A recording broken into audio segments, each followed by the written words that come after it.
Hello, I'm Severin Suzuki speaking for ECHO, the Environmental Children's Organization. We're a group of 12 and 13-year-olds trying to make a difference. Vanessa Setti, Morgan Geisler, Michelle Quigg, and me.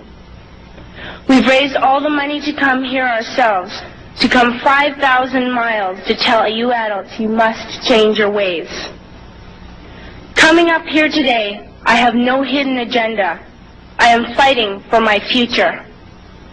Losing my future is not like losing an election or a few points on the stock market. I am here to speak for all generations to come. I am here to speak on behalf of the starving children around the world whose cries go unheard. I am here to speak for the countless animals dying across this planet because they have nowhere left to go. I am afraid to go out in the sun now because of the holes in our ozone. I am afraid to breathe the air because I don't know what chemicals are in it. I used to go fishing in Vancouver, my home, with my dad, until just a few years ago we found the fish full of cancers. And now we hear of animals and plants going extinct every day, vanishing forever. In my life, I have dreamt of seeing the great herds of wild animals, jungles and rainforests full of birds and butterflies. But now I wonder if they will even exist for my children to see.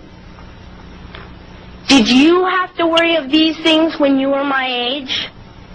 All this is happening before our eyes, and yet we act as if we have all the time we want and all the solutions. I'm only a child, and I don't have all the solutions. But I want you to realize, neither do you. You don't know how to fix the holes in our ozone layer. You don't know how to bring the salmon back up in a dead stream. You don't know how to bring back an animal now extinct.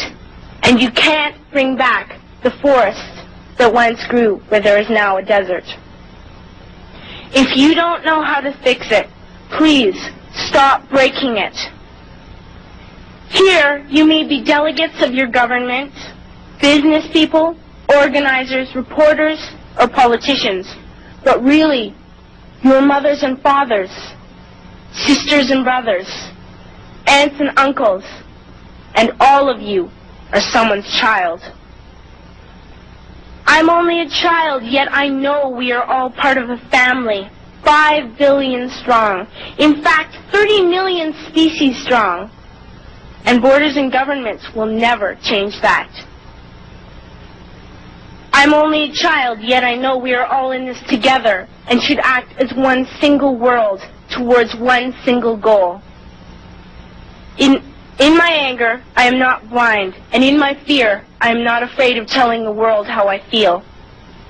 In my country, we make so much waste. We buy and throw away, buy and throw away, buy and throw away, and yet northern countries will not share with the needy. Even when we have more than enough, we are afraid to share.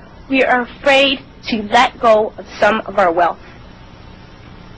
In Canada, we live the privileged life, with plenty of food, water, and shelter. We have watches, bicycles, computers, and television sets. The list could go on for 2 days. 2 days ago, here in Brazil, we were shocked when we spent time with some children living on the streets. This is what one child told us. I wish I was rich. And if I were, I would give all the street children food, clothes, medicines, shelter, and love and affection. If a child on the streets who has nothing is willing to share, why are we who have everything still so greedy?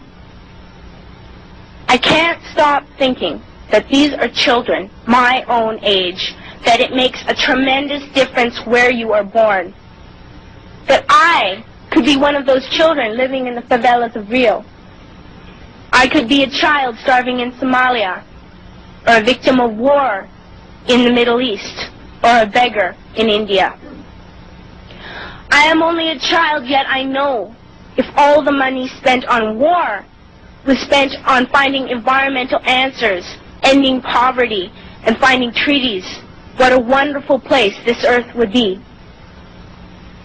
At school, even in kindergarten, you teach us how to behave in the world. You teach us not to fight with others, to work things out, to respect others, to clean up our mess, not to hurt other creatures, to share, not be greedy. Then why do you go out and do the things you tell us not to do? Do not forget why you are attending these conferences, who you're doing this for. We are your own children. You are deciding what kind of a world we are growing up in. Parents should be able to comfort their children by saying, everything's going to be all right. It's not the end of the world, and we're doing the best we can. But I don't think you can say that to us anymore. Are we even on your list of priorities? My dad always says, you are what you do, not what you say. Well, what you do makes me cry at night. You grown-ups say you love us, but I challenge you, please, make your actions reflect your words. Thank you.